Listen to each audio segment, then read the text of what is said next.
Offering pre-orders in your Shopify store can be a fantastic way to build anticipation for upcoming products and generate sales before they're even in stock.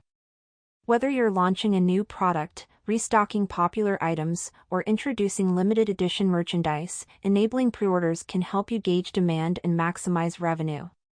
Let's get started and learn how to leverage the power of pre-orders to boost your e-commerce business in Shopify. Open your Shopify app. Click on these three dots in bottom right corner. Scroll down and tap this plus icon on Apps section. Now this icon in top right corner. Go to Shopify App Store by clicking this button. In the search bar, search for Preorder.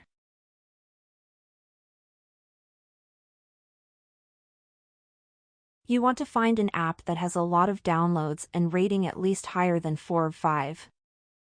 I will pick this one. Tap on Install.